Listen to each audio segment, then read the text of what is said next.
तो गाइस आज की क्लास में हम डिस्कस करेंगे introduction to data analytics. Actual में ये डेटा एनालिटिक्स होता क्या है। जैसे आप एज अ फ्रेशर जब भी आप कोई भी कंपनी ज्वाइन करते हो या आपके पास एक्सपीरियंस एज एक्सपीरियंस भी ज्वाइन करते हो तो एक कॉमन कुछ क्वेश्चंस होते हैं जो कि हमेशा एक स्टूडेंट के माइंड में भी आते हैं और एक इंटरव्यूअर भी आपसे पूछता है।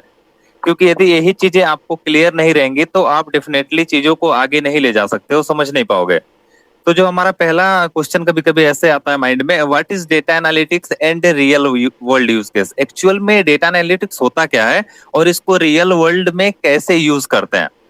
ध्यान से सुनिएगा, जो भी मैं चीजें बोल रहा हूँ यहाँ पे मैं अभी नोट्स को भी एक्सप्लेन करूंगा, बट मैं जिस पॉइंट्स को बोल रहा हूँ उसको फोकस करना।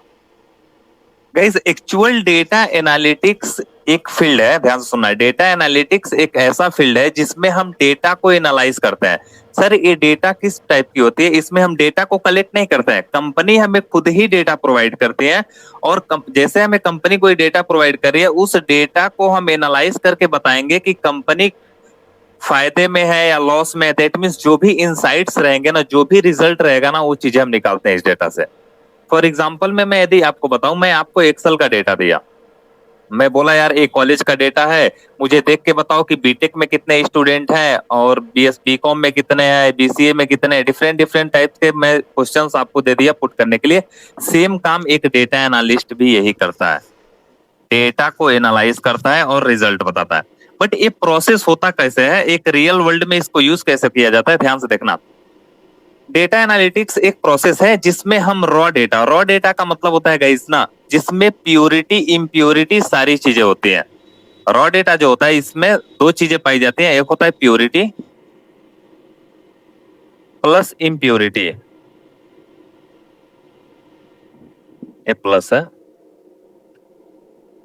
ऑलराइट, प्योरिटी का मतलब होता है इसमें ऐसी चीज रहेंगे, कुछ इसमें नल वैल्यूज भी रहेंगे, डुप्लीकेट्स भी रहेंगी। इन सारी चीजों को क्लीन करने के बाद जो हमारा इनसाइट्स आता है ना, उसे हम प्योर फॉर्मेट बोलते हैं। जैसे कि उसमें रिजल्टेंट वैल्यू भी रहेगा, अनवांटेड वैल्यू भी रहेंगी जिन्हें हमें हटाना पड़ेगा। तो रॉ डेटा उसी को बोलते हैं जिसमें प्योरिटी और इम्प्योरिटी दोनों चीजें होती हैं। अब इस डेटा को, रॉ डेटा हमारे पास आई, सपोज दैट कंपनी ने मुझे रॉ डेटा दिया। रॉ डेटा लेने के बाद हम क्या करेंगे, डेटा को जो भी हमारे पास आ गई रॉ डेटा उसको कलेक्ट कर लिया।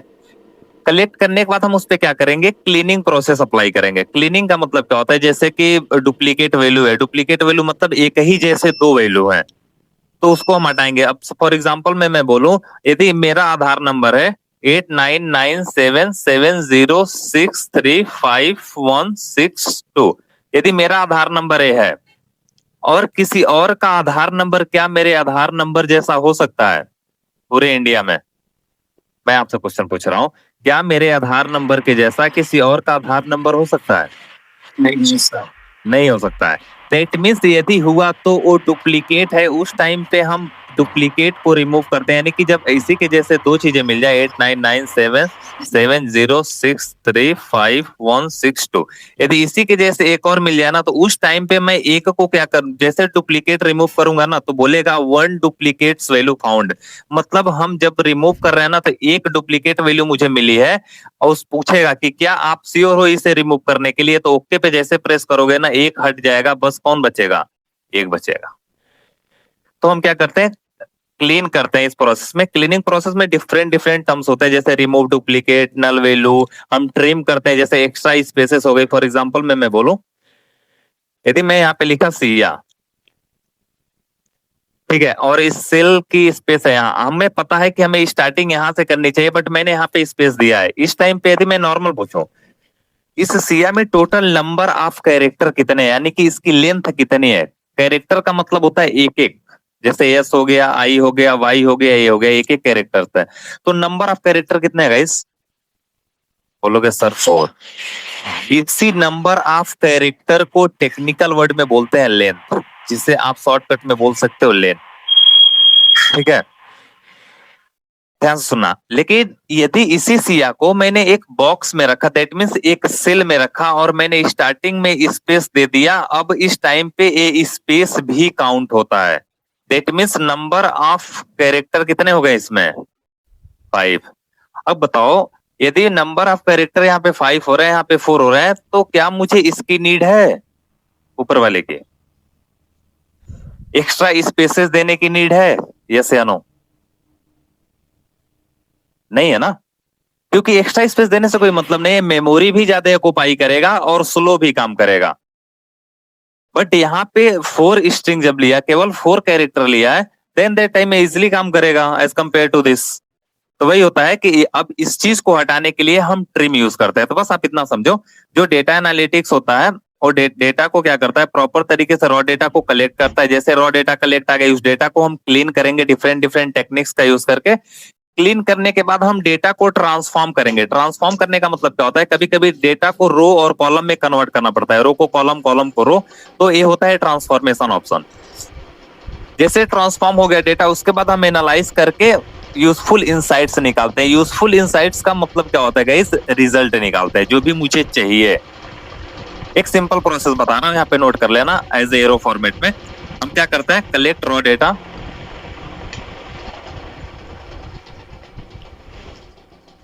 जैसे रॉ डेटा हमारे पास कलेक्ट आ गए, उसके बाद हम क्लीन करेंगे। डेटा क्लीन करने के बाद गाइस हम क्या करेंगे, जैसे हमारी पूरी डेटा क्लीन हो गई, क्लीन करने के बाद हम डेटा को ट्रांसफॉर्म करेंगे।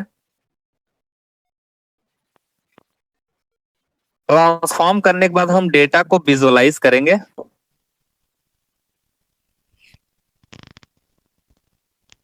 That means visualization process apply करेंगे। जैसे डेटा विजुअलाइजेशन में हम जब विजुअलाइज करेंगे ना, थ्रू चार्ट और ग्राफ, लिख लेना, चार्ट या ग्राफ। उसके बाद क्या करेंगे, जैसे हम डेटा को कलेक्ट कर लिए, क्लीन कर लिए, ट्रांसफॉर्म कर लिए, विजुअलाइज कर लिए थ्रू चार्ट एंड ग्राफ। उसके बाद हम क्या करेंगे, फाइंड यूजफुल इंसाइट्स। यही ओवरऑल प्रोसेस होता है। तो एक कॉमन क्वेश्चन है जो कि पूछा जाता है इंटरव्यू में, एज अ फ्रेशर यदि आप जाते हो तो। कितना क्लियर हो गया डेटा एनालिटिक्स क्या होता है रियल में। हाँ, again real world use case की बात करें तो रियल वर्ल्ड में कैसे यूज केस किया जाता है। फॉर एग्जांपल मैं बोलूं, यदि कोई चाहता है हॉस्पिटल का रिपोर्ट बनाना, देन दैट टाइम आप कर सकते हो हॉस्पिटल के सिनेरियो में। ई कॉमर्स, जैसे कि आप जाते हैं मीशो वगैरह, देखो मीशो, फ्लिपकार्ट, मिंत्रा, ये सारी चीजें हैं क्या है, यहाँ पे भी हम इसका यूज करेंगे। बैंकिंग सेक्टर्स में भी आप इसका यूज कर सकते हो। तो रियल लाइफ यूज केस का मतलब यही हुआ। क्लियर हो गया, मतलब हम एक्चुअल में इसका यूज कहाँ कहाँ करते हैं, किस किस सिनेरियोज में करते हैं। यहाँ तक क्लियर हुआ यार, ओके है। Yes sir, yes sir. Okay, मैं नोट्स जो बनाया हूँ हिंदी इंग्लिश दोनों लैंग्वेज में, आप इंग्लिश में भी देख सकते हो, वही प्रोसेस बोल रहा है। डेटा एनालिटिक्स एक प्रोसेस है जो कि डेटा को कलेक्ट करता है, डेटा को क्लीन करते हैं, ट्रांसफॉर्म करते हैं और एनालाइज करते हैं रॉ डेटा को, और उसी रॉ डेटा से हम एक्सट्रैक्ट मीनिंगफुल इंसाइट निकालते हैं। अब मेरे पास तो रॉ डेटा ही आई थी ना। रॉ डेटा का मतलब क्या होता है, एक सिंपल एग्जांपल बता रहा हूँ। देखो, मैं एक गूगल फॉर्म बनाया, गूगल फॉर्म मैंने बनाया जिसमें मैंने दिया नेम का ऑप्शन, और मैं यहाँ पे स्टार मार्क्स कर दिया। दैट मीन्स ये मैंडेटरी है फिल करना। अगेन मैं एक और एग्जांपल देता हूँ, ईमेल आईडी, और मैं बोल दिया कि ये मैंडेटरी नहीं है। अगेन मैंने बोल दिया एड्रेस।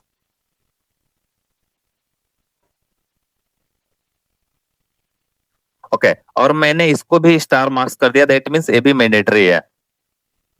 गाइस, जब मैं ये फॉर्म की लिंक आपको शेयर करूंगा ना, तो जो स्टार मार्क्स वाले हैं ना, जब तक आप इनको फिल नहीं करोगे ना, तब तक आपका फॉर्म सबमिट नहीं होगा। अब यदि मानो सपोज दैट मैंने ईमेल का ऑप्शन दिया, किसी ने फिल किया, किसी ने नहीं किया, जिसने नहीं किया उसके प्लेस पे क्या आ जाएगा, ब्लैंक आ जाएगा ना। तो उसी को हम बोलते हैं ब्लैंक स्पेसेस, जिसको हम क्या करते हैं, रिमूव करते हैं। आया समझ में। अगेन आगे चलते हैं, इंडस्ट्री फ्लो में रियल वर्किंग प्रोसेस इसका क्या होता है, ध्यान से देखना। रियल वर्किंग प्रोसेस में हम डेटा को कलेक्ट करते हैं, लेकिन डेटा को कलेक्ट करने का डिफरेंट डिफरेंट सोर्सेस होता है। कहाँ कहाँ से कलेक्ट करते हैं, आप एसक्यूएल से भी कर सकते हो। एसक्यूएल एक प्रकार का सर्वर होता है जिसे बोलते हो स्ट्रक्चर्ड क्वेरी लैंग्वेज। ठीक है, फॉर एग्जाम्पल में मैं आपको बताऊं तो, जैसे मैं एक वेबसाइट बनाया, मैंने अपने वेबसाइट पे जो भी फॉर्म्स के लिंक है, मैंने उसे सर्वर से अपने कनेक्ट कर दिया, एसक्यूएल सर्वर से। जब भी आप कोई भी इंफॉर्मेशन वहां पे पुट करोगे ना, मेरे सर्वर के अंदर आ जाएगा। दैट मीन्स मेरे डेटा बेस के अंदर आ जाएगा। उसे ही बोलते हैं एसक्यूएल, जो कि एक डेटा बेस होता है, स्ट्रक्चर्ड क्वेरी लैंग्वेज। इसके अंदर आ जाता है। अगेन एक्सेल की बात करें तो एक्सेल भी एक प्रकार से डेटा का सोर्स है। जैसे आपको कोई कंपनी है एक्सेल फॉर्मेट में डेटा प्रोवाइड कर सकती है। अगेन आपको डेटा गूगल शीट के फॉर्मेट में भी प्रोवाइड किया जा सकता है।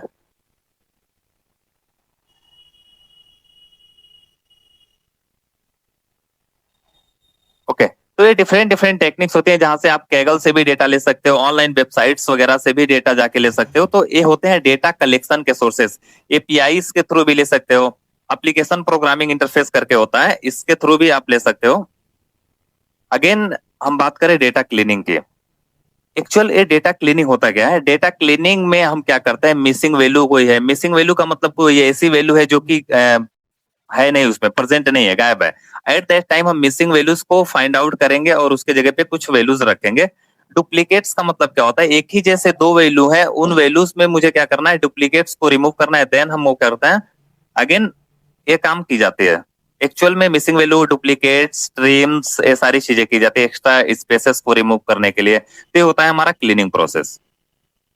अगेन हम आ जाते हैं एनालिसिस प्रोसेस में। डेटा को एनालाइज कैसे किया जाता है? ट्रेंड और पैटर्न फाइंड करके, एक्चुअल में ट्रेंड और पैटर्न फाइंड करके हम डेटा को एनालाइज करते हैं। फॉर एग्जांपल मैं बताऊं, मैं एक ऐसे ग्राफ बनाया।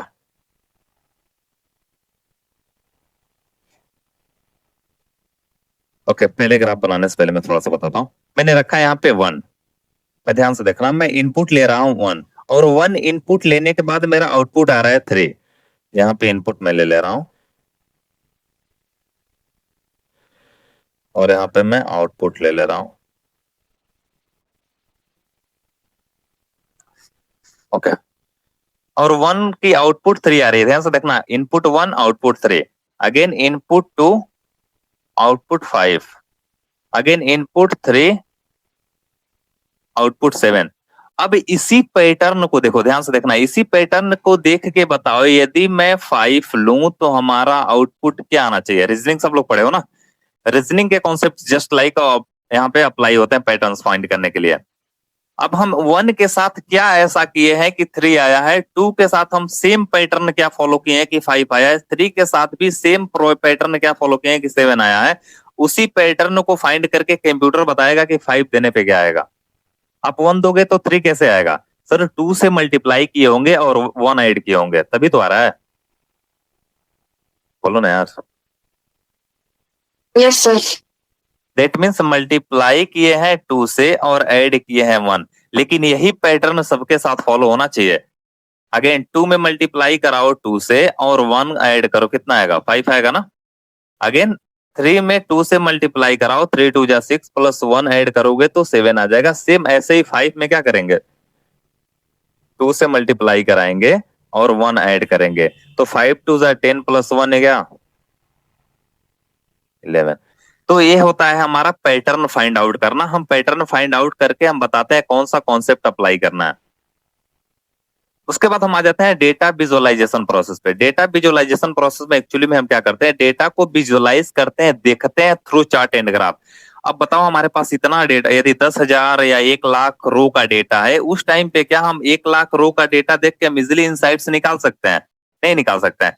उस केस में हम क्या करेंगे, डैशबोर्ड बनाते हैं। डैशबोर्ड बना हम कहाँ कहाँ बनाते हैं? एक्सेल पे भी बना सकते हो, पावर बीआई पे बना सकते हो, आप पांडास के थ्रू भी बना सकते हो, मैट प्लॉटलिब के थ्रू भी बना सकते हो। तो डैशबोर्ड क्रिएट करने के डिफरेंट डिफरेंट टेक्निक होती हैं। और डैशबोर्ड दिखता क्या है, ध्यान से सुनना। डैशबोर्ड जो होता है ना, जिसपे मल्टीपल चार्ट्स और ग्राफ होते हैं, उसे ही डैशबोर्ड बोलते हैं। ओके, और डैशबोर्ड का मैं एक सिंपल सा एग्जांपल बताता हूँ। जैसे मैं यहाँ पे बनाया एक चार्ट, ध्यान से देखना।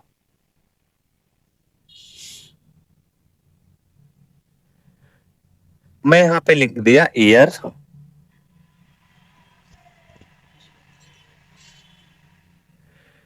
और यहाँ पे मैंने वाई एक्सेस पे ले लिया सेल्स।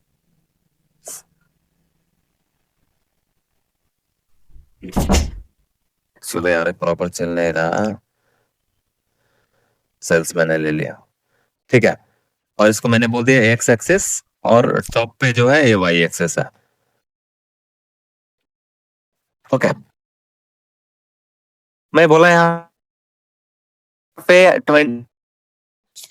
ईयर 2025 मैंने लिया, 2025 अगेन यहाँ पे लिया मैंने 2026। मैं अभी इतना स्पेस नहीं है तो मैं इतना ही करता हूँ, 2 ही के एग्जांपल लेता हूँ। और मैं यहाँ पे ले लिया 2 मिलियन, यहाँ पे ले लिया 8 मिलियन। और मैं एक चार्ट बना रहा हूँ, ध्यान से देखना। यदि मैं यहाँ पे ऐसे किया और यहाँ पे मैंने ऐसे किया, ऐसे हमारा कि इस बार चार्ट को देख के क्या लग रहा है, किस ईयर में सेल्स ज्यादा हुई है, 2025 में या 2026 में?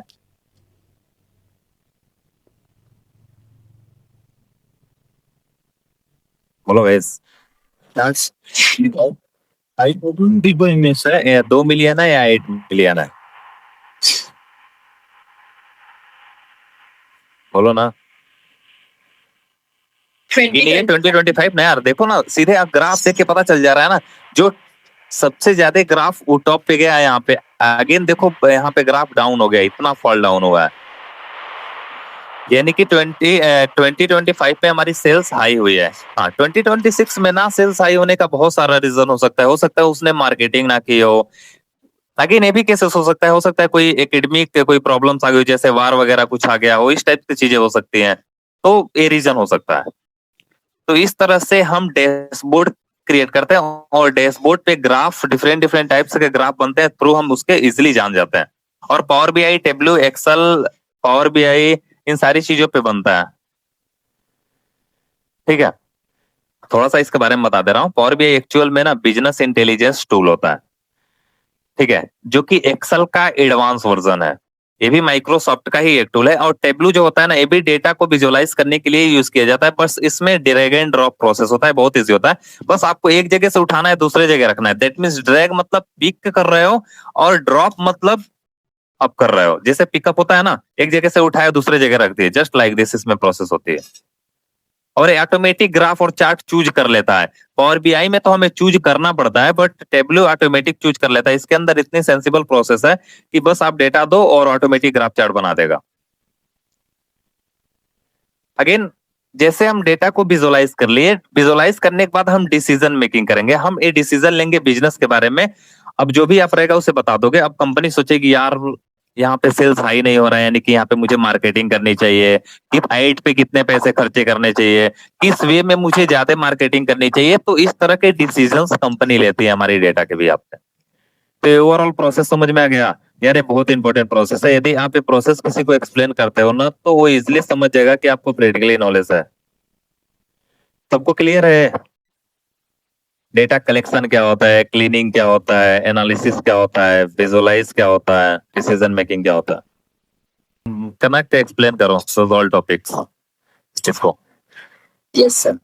डेटा कलेक्शन का मतलब क्या होता है? हम डेटा को कलेक्ट क्यों कर रहे हैं, Y?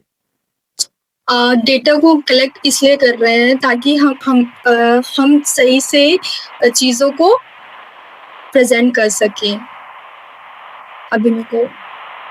Okay, again cleaning process क्यों कर रहे हैं? सर इसका एग्जांपल मैं देती हूँ।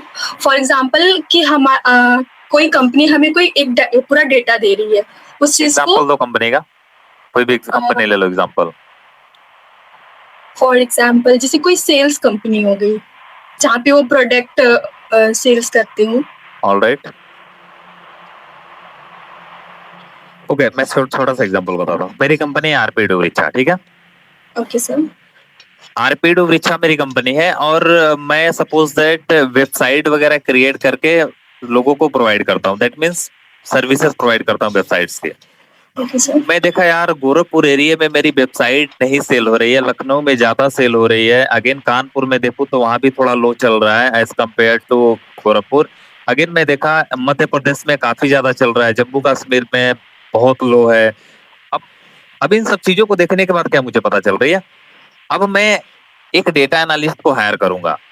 मैं डेटा एनालिस्ट को हायर करने के बाद बोलूंगा भाई ये मेरा डेटा है, मेरे कंपनी का डेटा है, तो मुझे इससे इंसाइट्स निकाल के बता कि क्यों मेरी कंपनी ग्रो नहीं कर रही है, क्या रीजन है कि वहां पे मेरे वेबसाइट से सर्विसेज लोग नहीं ले रहे हैं। तो जो मैंने उसको डेटा दिया है ना, यानी कि जो डेटा एनालिस्ट है ना, उसने मेरे डेटा को कलेक्ट किया। क्लियर है? अब उसने डेटा को कलेक्ट कर लिया। डेटा को कलेक्ट करने के बाद वो जब डेटा को कलेक्ट किया ना, तो उसने देखा यार कहीं कहीं डुप्लीकेट वैल्यू भी है, कहीं कहीं सेम आईडी से दो दो लोग हैं, कभी कभी ऐसा भी हो सकता है कि एक्स्ट्रा स्पेसेस है तो वो डेटा को क्लीन करेगा। क्लियर? Yes sir. जैसे डेटा को उसने क्लीन किया, वो मैं नहीं कर रहा हूँ, कर रहा है डेटा एनालिस्ट जो है। डेटा को Yes. क्लीन करने के बाद वो क्या करेगा, डेटा को एनालिसिस करेगा, देखेगा क्या पैटर्न है, क्या रीजन है कि किस टाइम पे लोग जा रहे हैं, क्या इशू आ रहा है, टेम्परेचर का तो कोई इफेक्ट नहीं पड़ रहा है इसके ऊपर, या वार का तो कोई इफेक्ट नहीं पड़ रहा है, या सपोज दैट मैरिज वगैरह के टाइम पे ये चीजें तो लो नहीं चल रही है। इस टाइप की चीजें वो फाइंड आउट करेगा। फाइंड आउट करने के बाद वो क्या करेगा, मेरी जो डेटा है ना, वो डेटा के ऊपर एक चार्ट और ग्राफ बना देगा। जो भी उसने एनालिसिस किया उस पैटर्न के बिहाफ पे उसने विजुअलाइज के थ्रू एक चार्ट और ग्राफ बना दिया। चार्ट और ग्राफ बनाने के बाद वो क्या करेगा, वो मुझे पहले तो प्रोवाइड करेगा, अगेन डिसीजन भी ले लेगा इसके ऊपर, या ये चीजें हैं, ऐसे ऐसे इश्यू आ रही हैं, तो वो क्या करेगा, डिसीजन मेकिंग वाली जो चीजें है ना, वो रिपोर्ट के अंदर मेंशन करेगा। किसके अंदर मेंशन करेगा? रिपोर्ट्स के अंदर। रिपोर्ट के अंदर।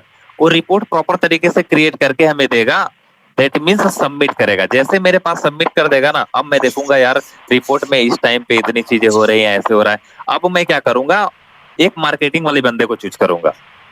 मार्केटिंग वाले बंदे को बोलूंगा, यार मेरी सेल यहाँ पे नहीं हो रही है, मेरे वेबसाइट से इस एरिया में नहीं बिक रहे हैं, ये इशू है, तुम इस पैटर्न को फॉलो करो। अब जैसे वो इस पैटर्न को फॉलो करेगा, हमारी प्रॉब्लम रिजॉल्व हो जाएगी कि नहीं? हो जाएगी। हो जाएगी। एक और एग्जांपल बताता हूँ। मान के चलो आप एक कंपनी ओपन की जो कि आइसक्रीम बनाती है, मतलब आइसक्रीम की कंपनी है, ठीक है।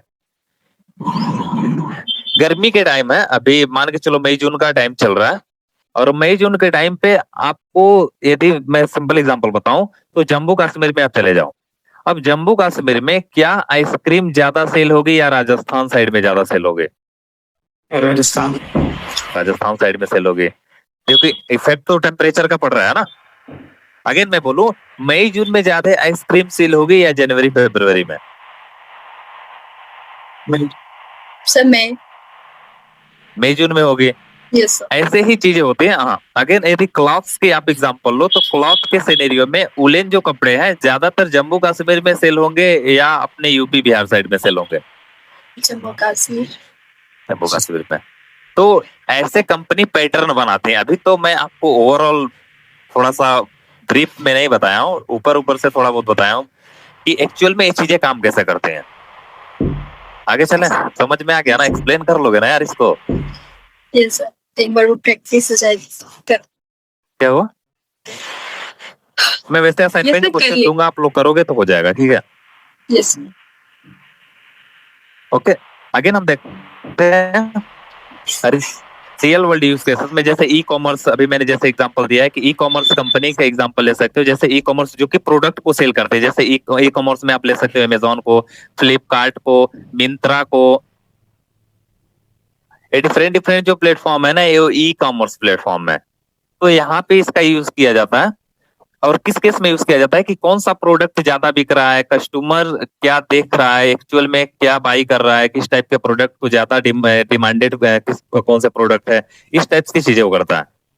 ओके, अगेन एग्जांपल के तौर पे देखें तो एक छोटा सा एग्जांपल लेते हैं। अगर यूजर्स ने मोबाइल सर्च किया, सपोज दैट मैं गया फ्लिपकार्ट पे, और फ्लिपकार्ट पे मैंने मोबाइल सर्च किया।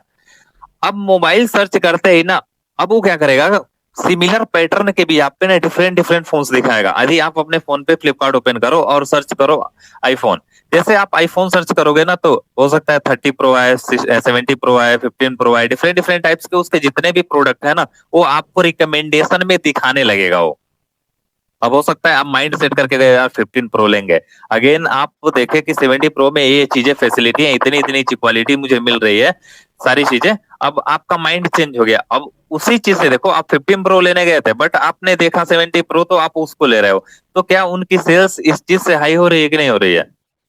तो क्या करता है, सिस्टम सिमिलर प्रोडक्ट को सजेस्ट करता है, और इस सजेशन वाली प्रोसेस कौन करता है? मशीन करता है। मशीन लर्निंग जिसे बोलते हो। आया समझ में? सर आगे चले? यहाँ sir. Okay, again banking sector में देखें, यदि सपोज दैट बैंक है, सपोज दैट आप ले सकते हो एसबीआई बैंक है, बैंक ऑफ बड़ौदा है, डिफरेंट डिफरेंट जो भी बैंक है। अब वो बैंक चाहते हैं कि कोई फ्रॉड वगैरह उनके साथ हो गया, उसको एनालाइज करने के लिए, तो उस टाइम पे वो क्या करेंगे, फ्रॉड को डिटेक्ट करने के लिए वो यूज करेंगे। फ्रॉड डिटेक्ट कैसे किया जाता है, एक एग्जांपल बता रहा हूं मैं। आप अपने अकाउंट से हर महीने 2 से 3 लाख रुपए क्या करते हो, डिपॉजिट करते हो। 2 से 3 लाख मतलब ऐसे समझो तो 2 लाख आता जाता है, इसे मतलब शेयरिंग करते हो 2 से 3 लाख का। सपोज दैट किसी दिन आप क्या कर रहे हो, 1 करोड़ की कर दे रहे हो शेयरिंग। क्या है, फ्रॉड ही तो है। या तो आपने किसी के साथ फ्रॉड किया है या आपके साथ किसी ने फ्रॉड किया है। तो फ्रॉड को डिटेक्ट करने के लिए ये चीजें यूज की जाती हैं। एक और एग्जांपल बताता हूँ फ्रॉड है और कैसे डिटेक्ट किया जाता है। फॉर एग्जांपल में मैं दिन में 3 से 4 बार पैसे निकालने जा रहा हूँ और किसी दिन मैं कंटिन्यू 10-10 हजार रुपए निकाल रहा हूँ एटीएम से। उस टाइम पे वो पैटर्न फाइंड आउट कर लेंगे। इसीलिए देखना ना, यदि आप मल्टीपल टाइम्स जब आप क्रेडिट करते हो, उस टाइम पे वो ऑप्शन दे देते हैं कि ओनली यू कैन चूज 3 और 4 टाइम ऑप्शंस। इस तरह से वो ऑप्शन देंगे, आप 3 से 4 बार ही पैसे निकाल सकते हो। इस टाइप की वो चीजें देते हैं। तो फ्रॉड को डिटेक्ट करने के लिए यूज किया जाता है बैंकिंग सेक्टर में। अगेन लोन अप्रूवल डिसीजंस के लिए, आप लोन निकालने गए, आपको 5 लाख रुपए की जरूरत है। अब क्या वो लोन डायरेक्टली आपका फेस देख के देख ले, हाँ रवि सर 6 फीट के हैं, गोरे हैं, ऐसे हैं वैसे हैं, इनको देख के क्या वो दे देगा लोन? नहीं देगा ना। पहले बोलेगा आप अपना आधार कार्ड दो। आधार कार्ड से वो जानेगा कि मैं इंडिया का हूं या नहीं हूं, पता कर लेगा ना। उसने पता कर लिया मैं इंडिया का हूँ, मेरा एड्रेस वगैरह जान गया। उसके बाद वो बोलेगा कि जो भी आपके डॉक्यूमेंट है, फॉर एग्जांपल में मैं लोन किस लिए ले रहा हूँ, एजुकेशन के लिए ले रहा हूँ या फॉर्मर किसान के लिए ले रहा हूँ।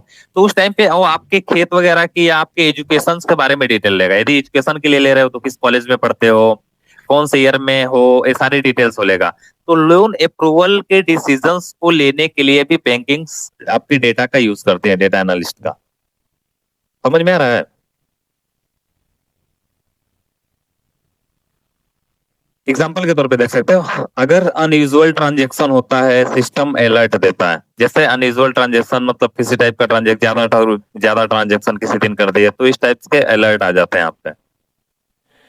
या कभी देखना आप यूपीआई के थ्रू जब कभी पेमेंट करते हो ना, फ्लिपकार्ट वगैरह से प्रोडक्ट मंगाए हो, आप यूपीआई के थ्रू पेमेंट कर रहे हो, तो उस टाइम पे आपको कॉल आएगा कस्टमर केयर का, are you interested, this is same, और you want to block the your UPI ID. जैसे आप इस नंबर पे प्रेस करोगे ना, यूपीआई आईडी ब्लॉक भी हो जाएगी। दैट मीन्स यदि आपके साथ फ्रॉड हो रहा है तो वहां पे अलर्ट का मैसेज आ जाता है। अगर नेटफ्लिक्स के सिनेरियोज में देखें, ओटीटी प्लेटफॉर्म्स के सिनेरियो में, जैसे नेटफ्लिक्स, नेटफ्लिक्स पे आप विजिट करते हो तो आप जिस टाइप के मूवी देखते हो ना, उसी टाइप के मूवी नेटफ्लिक्स आपको सजेस्ट करता है। यदि आप देख रहे हो कि कॉमेडी टाइप मूवीज देख रहे हो, तो कॉमेडी टाइप मूवी ही आपको सजेस्ट करेगा। तो जैसे नेटफ्लिक्स का यही काम होता है, मूवीज को सजेस्ट करना। तो उस सिनेरियो में भी हम इसका यूज करते हैं। अगेन ट्रांसपोर्टेशन वगैरह के सिनेरियो में देखिए, उबर ओला के सिनेरियो में, तो इसका यूज कहाँ किया जाता है, सर्च पिकिंग कैसे डिसाइड करता है, मतलब एक्चुअल में किस पोजीशन से पिक करना है, किस लोकेशन से वो जाएगा और किस इंसान को प्रोवाइड करेगा कि आप इजिली कम से कम टाइम के अंदर अपने जो भी सर्विसेज हैं उन्हें गेट कर सको। जैसे मैं एग्जांपल दूं कि मैं नोएडा में हूँ, नोएडा सेक्टर 22 में हूँ, और फॉर एग्जांपल में कोई है ओला मैंने बुक किया और 72 में है, वो यहाँ तक आएगा तो काफी टाइम लगेगा। तो उस टाइम पे क्या करेंगे, सर्च करेंगे इसके नियर बाई 22 पे कौन कौन है। अब जो जो यूज 22 पे होगा, जिसने जिसने आईडी बनाई होगी, उन सभी के आईडी पे एक अलर्ट मैसेज आ जाएगा, हाँ इस बंदे ने बुक किया है। जैसे वो पिक जो भी मेरे लोकेशन है उसे यदि रिसीव करते हैं तो वो मुझे पिकअप कर लेंगे। तो इस टाइप की चीजें उबर और ओला के सिनेरियो में की जाती हैं, जिसे आप सिंपल वर्ड में बोल, डिमांड एंड सप्लाई एनालिसिस। जैसे डिमांड है उसकी सप्लाई वो प्रोवाइड करता है। मुझे मुझे जाना है कि किसी लोकेशन पे, अब मुझे नियर बाई मेरे कोई है तो मुझे डायरेक्टली पिकअप कर लेगा। अगेन एग्जांपल देखते हैं हेल्थ केयर के सिनेरियो में। हेल्थ केयर मतलब हॉस्पिटल वगैरह के सिनेरियो में कहाँ इसका यूज केस होता है। यदि पेशेंट के डेटा को एनालाइज करना है कि जो भी हॉस्पिटल में पेशेंट है उसकी डेटा मुझे एनालाइज करनी है प्रॉपर तरीके से, तो हम यूज कर सकते हैं। अगेन डिसीज प्रिडिक्शन, मतलब किस टाइप की इसको बीमारियां हैं, ये टाइप की चीजें करने के लिए भी हम इसका यूज करते हैं। क्लियर हो गया गाइस? डेटा एनालिटिक्स होता क्या है और रियल में इसका यूज केस क्या होता है, बस अभी इतना चीज आप समझे हो।